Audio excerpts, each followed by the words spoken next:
February 19, 1945. Dawn breaks over a tiny volcanic island in the Pacific Ocean. From the decks of nearly 450 American warships, tens of thousands of young Marines peer through the morning mist at a desolate landscape that would soon become their nightmare. This 8-square-mile piece of black volcanic ash, located 750 miles from Tokyo, had a name that meant Sulphur Island in Japanese. The Americans called it Iwo Jima, and in the next 36 days, it would witness one of the most savage battles in human history, a battle so brutal that American casualties would, for the first time in the Pacific War, exceed those of their enemy. This is the story of Iwo Jima, where 70,000 Americans faced 21,000 Japanese defenders in a fight that would redefine the very meaning of courage, sacrifice, and the terrible cost of war. To understand why so many had to die for such a small piece of land, we need to understand what Iwo Jima meant to both sides in early 1945. By the beginning of 1945, the tide of the Pacific War had turned decisively against Japan. American forces had island-hopped their way across thousands of miles of ocean, recapturing territory after territory. In the summer of 1944, the Americans had finally retaken the Mariana Islands, Saipan, Tinian, and Guam. These islands would become something the Japanese High Command dreaded, bases for the new B-29 Superfortress bombers. The B-29 was unlike anything the world had seen before. These massive 4-engine bombers could carry tons of explosives over distances that previous aircraft could only dream of. From the Marianas, they could reach the Japanese home islands, and they did regularly. American bombers began systematically destroying Japan's war-making capacity, one industrial target at a time. But there was a problem, a significant problem, and its name was Iwo Jima, sitting almost exactly halfway between the Marianas and Tokyo. This tiny volcanic island served as an early warning station for Japan. Japanese radar operators on Iwo Jima could detect incoming B-29 raids and alert the mainland, giving Japanese defenses precious time to prepare. Even worse, Japanese fighters based on Iwo Jima's airfields harassed the American bombers during their long flights. They launched intermittent attacks that, while not devastating, were a constant threat. But for the Americans, Iwo Jima represented opportunity as well as obstacle. If they could capture the island, those same airfields could serve American fighters, specifically P-51 Mustangs, that could escort the B-29s all the way to Japan and back. The bombers would no longer fly alone. Damaged aircraft returning from raids over Japan would have an emergency landing strip. Pilots and crews that would otherwise be lost at sea could make it to safety. The mathematics were coldly compelling. American planners estimated that taking Iwo Jima would be difficult, certainly, but worth it. In their optimism that would prove tragically misplaced, some believed the island would fall in just 1 week. The operation was given a code name, Operation Detachment. The date was set, February 19, 1945. The assault force would be massive, the largest commitment of Marines for a single operation in the entire war. 3 Marine divisions, the 3rd, 4th, and 5th, supported by Army units and thousands of Navy personnel. In total, approximately 80,000 American servicemen would participate in the invasion. But while the Americans were planning their attack on Iwo Jima itself, a Japanese general was preparing a defense unlike any the Americans had yet encountered in the Pacific War. Lieutenant General Tadamichi Kuribayashi was not a typical Japanese officer. In an army filled with zealots who believed in the superiority of Japanese spirit over American material strength, Kuribayashi was a realist. He had spent years in the United States in the 1920s, training at Fort Bliss, Texas, and serving as a military attaché in Washington. He had traveled across America. He had seen Detroit's factories, America's vast resources, and the energy of its people. Unlike Admiral Yamamoto, who had warned that attacking America would awaken a sleeping giant, Kuribayashi had written prophetically to his wife, "The United States is the last country in the world Japan should fight. Its industrial potential is huge and fabulous, and the people are energetic and versatile. One must never underestimate the American fighting ability." When Japan's Supreme Military Commander, General Hideki Tojo, summoned Kuribayashi to Tokyo in May 1944, he knew he was sending the general on a suicide mission. Tojo looked the descendant of samurai warriors in the eye and said, "Only you among all the generals are qualified and capable of holding this post. The entire nation is watching you." Kuribayashi arrived on Iwo Jima in June 1944 with clear eyes and no illusions. He knew Japan could not win this battle. Naval and air support were non-existent. Reinforcements would never arrive. American superiority in firepower was overwhelming. But Kuribayashi had a different definition of victory. If he couldn't defeat the Americans, he could make them pay a price so terrible that the American public would recoil at the thought of invading Japan's home islands. He immediately began transforming Iwo Jima into the most formidable fortress in the Pacific. And his approach was revolutionary.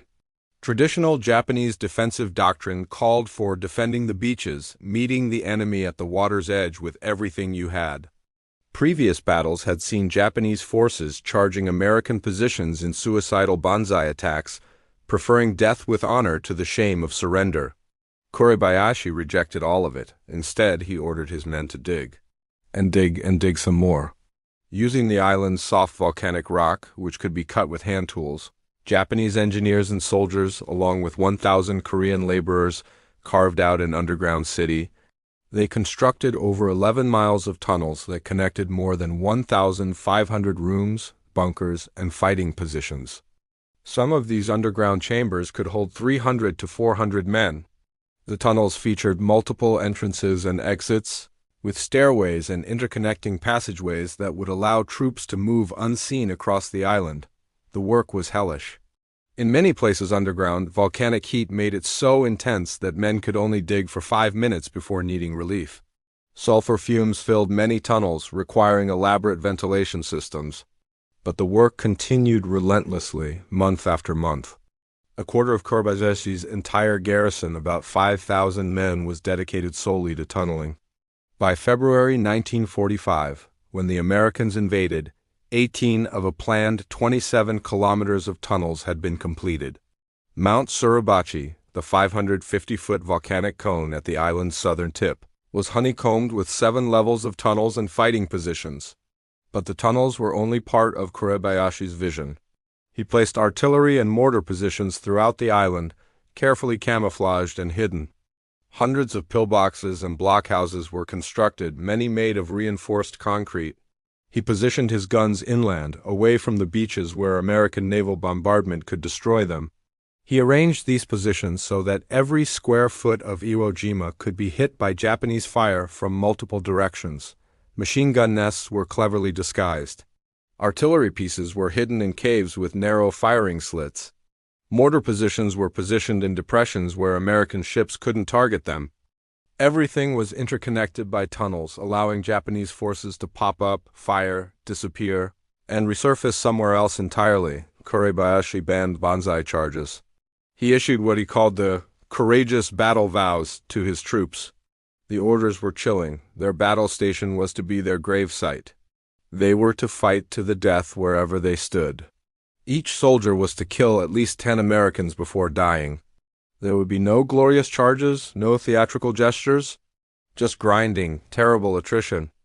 In a letter to his wife that would later be found, Kuribayashi wrote with the quiet resignation of a man who knew his fate, "Do not look for my return. The Americans will surely invade this Iwo Jima, and I'm going to die here," he told Radio Tokyo before the invasion. "This island is the front line that defends our mainland. I am going to die here." Meanwhile, all civilians were evacuated from the island. By the time American ships appeared on the horizon, Iwo Jima had been transformed into a fortress that existed for one purpose: to kill as many Americans as possible before falling. The Americans were not blind to Iwo Jima's importance. Beginning on June 15, 1944, the very same month, Kuribayashi arrived on the island, the U.S. Navy, and Army Air Forces began what would become the longest preliminary bombardment of any Pacific island in the entire war.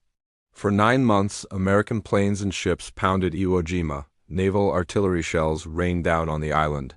Bombs fell day after day. By the time the invasion began, Iwo Jima had been subjected to more concentrated firepower than any other 8 square miles of Earth in the Pacific theater. To American commanders reviewing reconnaissance photos and damage assessments, it seemed impossible that anything could survive such punishment.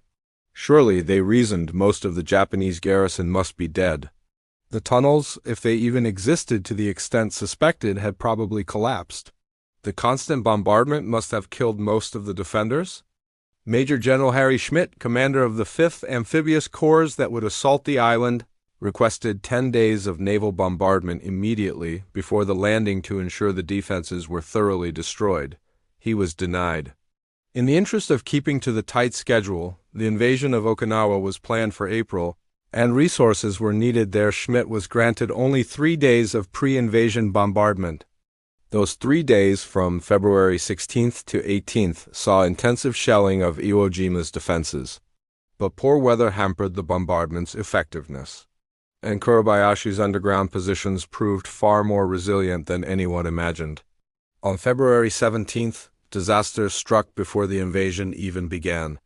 The destroyer escort USS Blessman deployed Underwater Demolition Team 15 to Blue Beach for reconnaissance. Japanese infantry spotted them and opened fire, killing 1 American diver. That evening, Japanese aircraft struck back, hitting the Blessman with a bomb that killed 40 sailors, including 15 members of the Underwater Demolition Team. It was a grim preview of what was to come.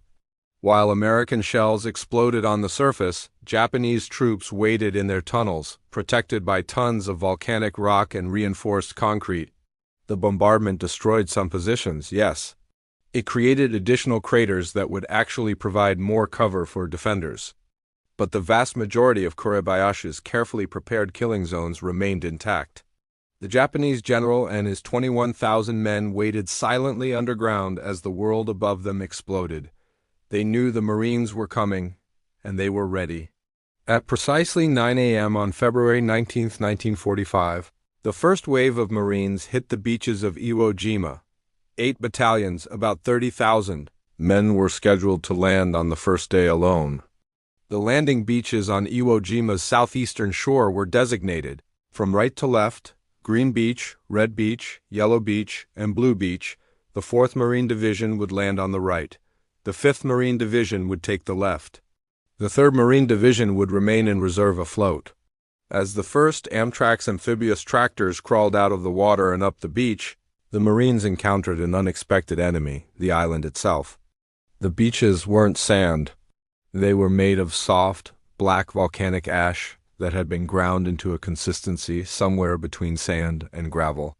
Marines jumped off their landing craft and immediately sank up to their ankles in the stuff. Every step was an effort.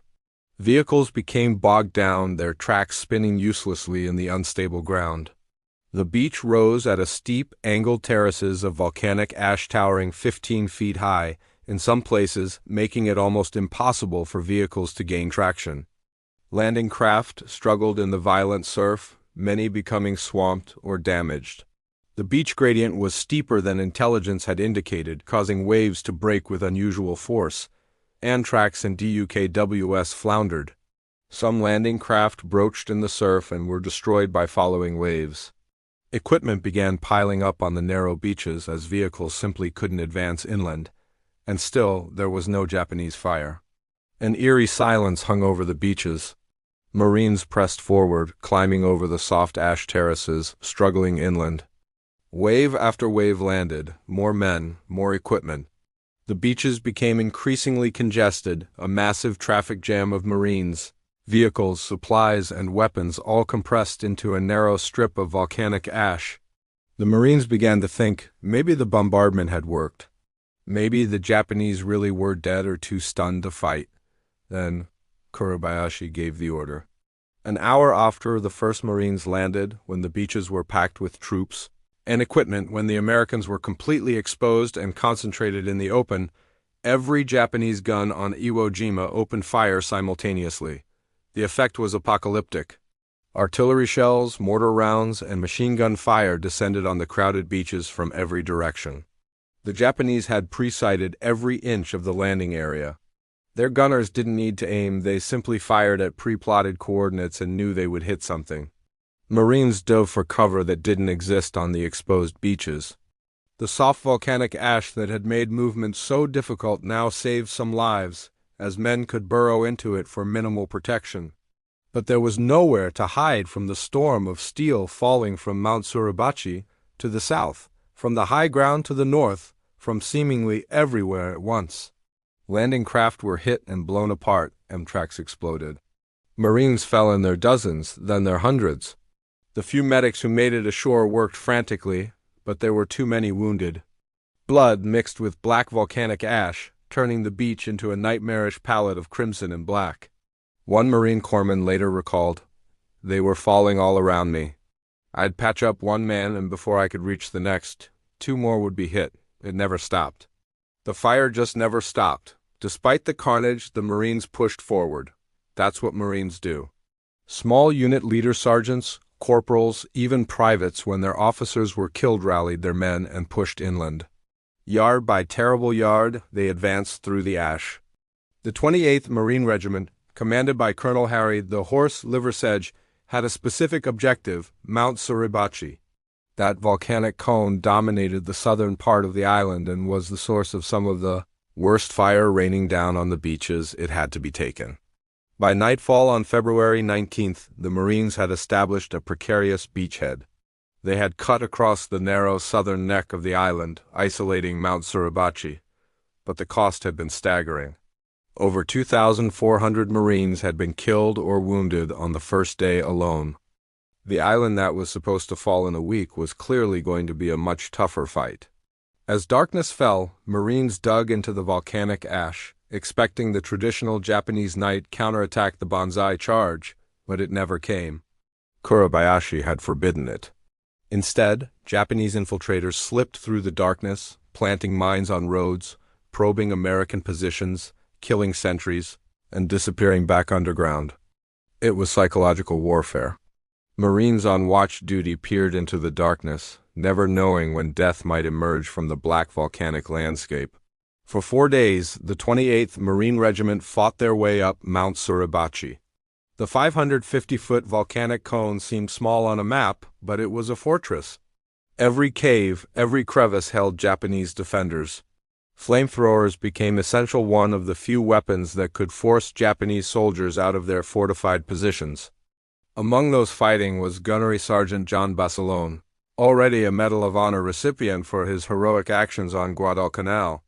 Basilone had volunteered to return to combat when he could have safely remained stateside as a war bonds promoter. On February 19th, he led his machine gun section ashore, personally destroying a Japanese blockhouse that was impeding the advance. Moving forward under heavy fire, he calmly guided a tank out of a minefield. Moments later, a Japanese mortar round killed him instantly. For his courage that day, he posthumously received the Navy Cross. He was 27 years old. Another Marine fighting on Iwo Jima was 17-year-old Jacqueline Jack. Lucas, though officially he was 14 when he had lied about his age to enlist. Lucas had snuck aboard an Iwo Jima-bound troopship, unwilling to remain in a rear area unit. On February 20th, during a Japanese counterattack, 2 grenades landed in the middle of his platoon. Lucas threw himself on both grenades. Somehow, miraculously, he survived, though terribly wounded. He would become the youngest Marine to ever receive the Medal of Honor. He was 17 years old. The fighting for Suribachi was savage and intimate. Marines had to blast or burn the Japanese out of every position, one by one. There was no easy way, no shortcut. Just flamethrowers, grenades, and incredible courage, cave after cave, position after position. On the morning of February 23rd, the 5th day of the battle, a 40-man patrol from Easy Company, 2nd Battalion, 28th Marines, led by 1st Lieutenant Harold Schreier, began climbing to Suribachi's summit. The Marines expected fierce resistance, but found the mountaintop largely abandoned. The Japanese had withdrawn into their tunnels deep inside the volcano. At 10:20 a.m., the patrol reached the summit. They carried with them a small American flag that Battalion Adjutant Lieutenant Colonel Chandler Johnson had given them, with the order, "If you get to the top, put it up." They found a piece of Japanese pipe, attached the flag, and raised it. The moment was captured on film by Marine photographer Sergeant Lou Lowry. Down on the beaches, Marines saw the flag and cheered. Ships' horns blasted. It was a moment of triumph in the midst of horror. But Lieutenant Colonel Johnson, watching from below, had another thought. That flag was small, only 54 by 28 inches. He wanted a larger flag, one that every Marine on the island and every sailor on every ship could see clearly. He wanted a flag that would inspire. A larger flag, 96 by 56 inches, was obtained from LST 779, a landing ship that had brought it from Pearl Harbor. Another patrol was dispatched to the summit, this time led by Platoon Sergeant Ernest Boots Thomas. With Thomas were Sergeant Michael Strank, Corporal Harlan Block, Private First Class Franklin Sousley, Private First Class I.R. Hayes, and Navy pharmacist mate John Bradley. At 12:45 p.m., the second patrol reached the summit. As they worked to raise the larger flag, Associated Press photographer Joe Rosenthal was setting up his camera nearby. Marine Sergeant Bill Genost was filming with a movie camera. As the 6 men struggled to lift the heavy flagpole into position against a stiff wind, Rosenthal clicked his shutter. That photograph of 6 men raising the American flag on Mount Suribachi would become the most famous image of World War II. It would appear on the front page of newspapers across America. It would win the Pulitzer Prize for photography. It would be used in war bond drives that raised more than $26 billion. It would eventually become the basis for the Marine Corps War Memorial in Arlington, Virginia. Of the 6 men in that photograph, 3 would be dead within weeks. Sergeant Strank would be killed by artillery on March 1st. Corporal Block would die from a mortar round on March 1st. But the battle for Iwo Jima was far from over. Suribachi had fallen, yes. But the mountain represented only about 10% of the island. The remaining 90%, the northern plateau where Kuribayashi had built his strongest defenses, awaited. If taking Mount Suribachi was hell, the fight for northern Iwo Jima was something beyond hell. Marines would later give these battles names that captured their brutal nature: the Meat Grinder, Bloody Gorge; the Amphitheater, Turkey Knob, Cushman's Pocket. The northern part of Iwo Jima was a nightmare landscape of rocky ravines, steep hills, and hidden fortifications. Unlike the relatively smooth slopes of Suribachi, the north featured terrain that heavily favored the defender. And Kuribayashi had used that terrain masterfully. The Marines were advancing toward 3 main objectives, 3 airfields designated Motoyama 1, 2, and 3. The 4th Marine Division advanced on the right, the 5th Division on the left. The 3rd Division, originally held in reserve, was committed to the center on February 21st. Progress was measured in yards, sometimes in feet. The Japanese had turned every ridge, every ravine, every rocky outcrop into a fortress. A Marine company would assault what appeared to be a single pillbox, only to discover it was connected by tunnels to 3 others. Destroy one position, and fire would immediately come from another that hadn't been visible before. Kuribayashi's tunnel system allowed Japanese troops to evacuate positions under bombardment, wait out the shelling, then reoccupy those same positions before the Marines could advance. American artillery would plaster an area. Marines would advance, thinking it was clear.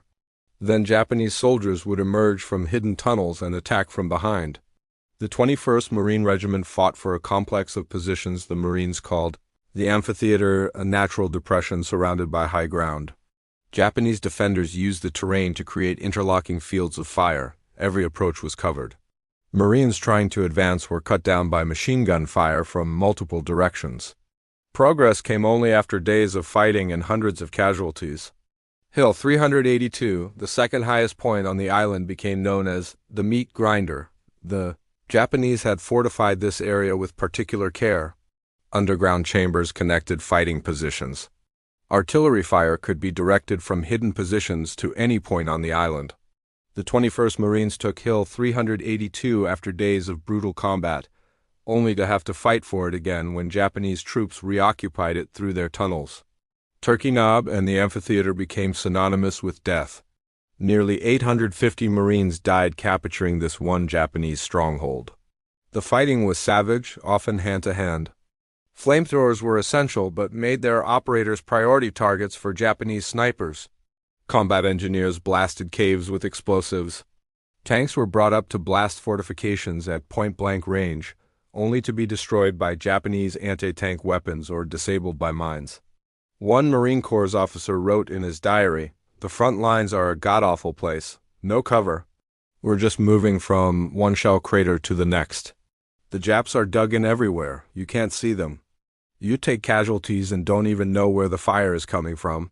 The psychological toll was as terrible as the physical. Marines fought for weeks without rest, without proper sleep, watching their friends die, never knowing if the next step would trigger a mine or the next second would bring a sniper-esque bullet. Combat fatigue, what we now call PTSD, became epidemic. Men who had never broken began to crack under the endless stress. Corpsman pharmacist mate George Wallen worked tirelessly under fire, treating wounded Marines while bombs and bullets fell around him. On March 3rd, even while wounded himself, he continued treating casualties, refusing evacuation. His actions saved dozens of lives. He would receive the Medal of Honor for his courage. Private First Class Douglas Jacobson, a 19-year-old Marine, found himself alone after his squad was pinned down by Japanese fire.